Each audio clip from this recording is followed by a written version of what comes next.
Angelica. This is Ala Magazine. So today I'm going to be filming a art process video.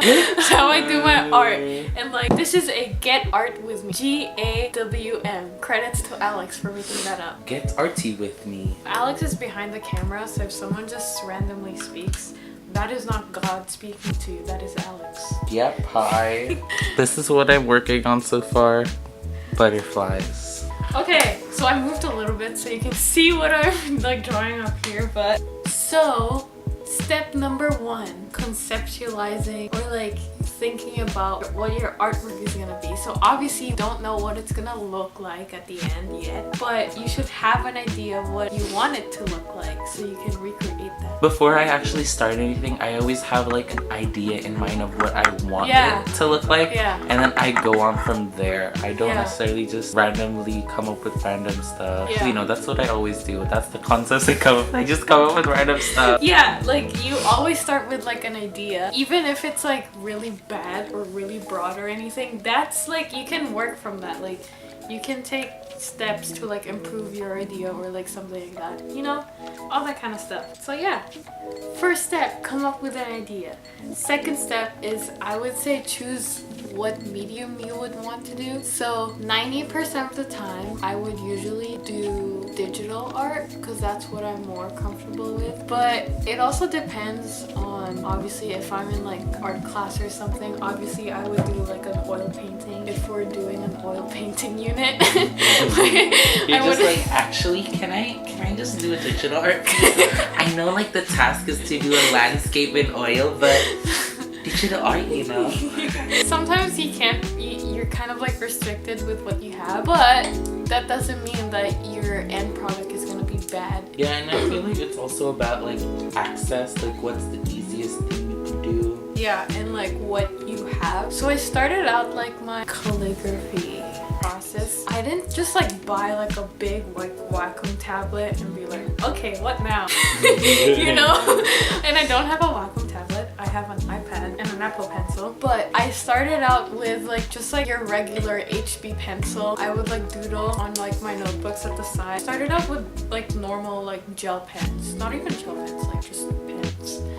And then I would like fill in the downstrokes. I didn't even know what downstrokes were at the time. I would just like fill the things wherein I wanted to be filled. Before I got this iPad, I used to like sketch out everything on paper, and then I would take a picture on my phone. I would airdrop the picture to my computer. I would open up Illustrator and like handwrite, not really handwrite, with the finger. Yeah, I would do everything by trackpad, and I came up with stuff like this or like this. Like, I did that by using the trackpad on like my laptop. Anyway, that sounds really bad, but the thing is, like, you don't have to have like the fanciest medium or tool. You just have to have something in hand, even if they're like Crayola markers. I used to use Crayola markers in classrooms. So step number 3 is to sketch out your idea on paper.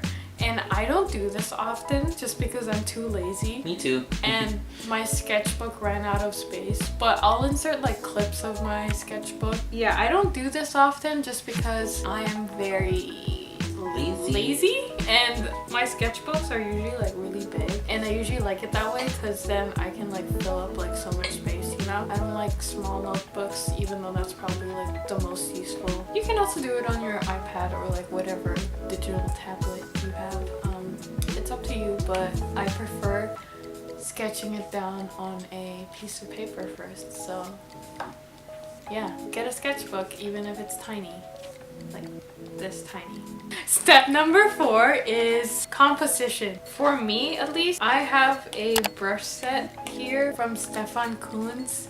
I think that's how you pronounce his name. So he came up with this like, it's like a brush set, but not really. It's not really a brush set, honestly. It's like a set that has pre-built grid layouts. Helps with your composition when you're doing typography work or like hand lettering work. So if that helps you, then obviously you can get it, but it's not like necessary. You can sketch these grids out easily on paper. You could have it on paper, and then you could just compile like a folder of like different like layouts, and then you could reuse them for different purposes. Yeah. No, but actually this like helped me a a lot because I used to be really bad at like sketching out like my compositions, but I'm getting better. But obviously it depends on what kind of artist you are. For Alex, his composition stage would be sketching out like proportions. Yeah, proportions, where the person is on the page, what am I gonna fill the rest of the page with, and like background, foreground, like what do I want to do to create depth. And like if you're doing a digital piece, like what will go into like the different layers. Obviously you don't have to know it right away, but you're not just gonna do everything in like one layer, obviously. Yeah, like for some of my digital like artworks, like when I'm shading, I usually put like the shading on like a different layer. So then I can like erase it and make it cleaner. Step number 5 is draw an outline. Even if like you're not completely satisfied with it, you know that you want to change some things up, at least just outline it. Alex, you do line art right away, right? After you like sketch. I guess this is like my line art stage because then she bolds and colors it. Shadows. Yeah, this would be like my sketch idea. It took me a long time to obviously like conceptualize this like grid layout, you know? Oh yeah, and also like some like artworks, you may not want an outline if it's, let's say, a landscape or like a portrait. Obviously. But like you want to have the outline so you know where to paint. Especially if you're doing like an oil painting, you want to kind of like lay down like your line art and like the shadows of the painting so it's easier for you. There's also sometimes on digital art where people just overdraw, where they have their picture underneath and they lower the opacity and they straight away paint on top of it. But that is also like a viable option. But do it in layers. Don't paint on the picture. Paint on the layer above the picture. Yeah, I've done that too many times. After you have your outline, go step number 6, which is you have to figure out like your color palette. Some people like to do this part way before on like the planning part, you know, but I like to do this after. So there's this Instagram account called colors.cafe, I believe. This Instagram account is just like a bunch of color palettes that you could potentially use for your artworks. You know, when you're like trying to find like a color palette but like you're like too lazy or like you don't know what to do, this is like a really good like account to like start off with. And I like kind of just copy these hexadecimals to like Procreate, and then I do it like a new layer, or like I put it in like my palette. Or if you're too lazy, you could just screenshot and put the picture in. Oh yeah, you can also do that. And then use the dropper. Also, sometimes color palettes can be like inspiration for your piece. With me, like I said before, like the blue Morpho butterfly, and that inspired me to do like a blue themed piece. Obviously, like your piece could be like monochromatic, analogous piece, or like complementary color. Anyway, step number 7, I believe, is actually doing it. It may be overwhelming, it may be hard, maybe you don't know what to do, but that's okay. For example, you're doing like a portrait, right? Do like the base color or like the skin color first, and then you would add in like the highlights and then the shadows, or like the shadows first and then the highlights. I would usually do the shadows first and then the highlights. It's Cookie. Do I zoom in like this? Yeah. It's Cookie. Hey, Cookie.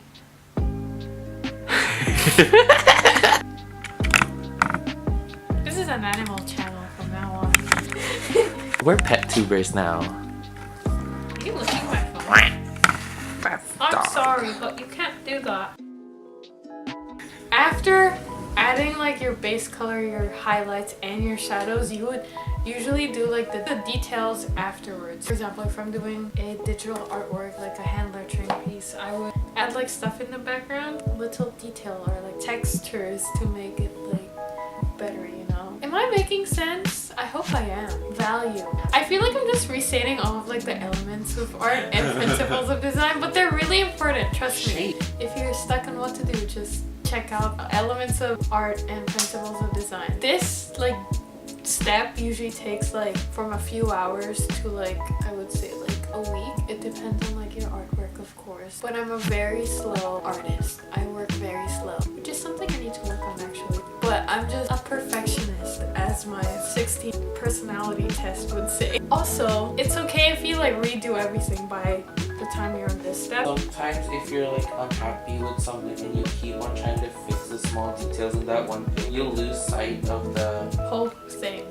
Especially in like painting, every so often you would have to like get up from your chair, go back at a reasonable distance and look at your painting as a whole. My last step would be small details. Like for example, if you're working on like a hand lettering piece, this word is too like far apart from each other. It's easy to like, especially in, like if you're doing digitally, it's easy to like select that word, move it to where it fits like the composition, I guess, where it's... My last step is always final touches, little details, little highlights. At this point, you should be like pretty like satisfied with what you have. Yeah, it depends of course on what you do, but like usually by this step you should be like, okay, I'm pretty confident by the time I finish this like portion of like the painting or like the artwork. Okay, I think that's it. Sorry if my energy levels went from here to here, but that's the end of this video. I hope you liked it. I will see you in the next online video if I'm gonna be there. Like and subscribe. Sound out below. Smash that subscribe button. Just smash your screen. Destroy your computer. Throw it out. Buy a new one. Smash that one too. Goodbye everyone.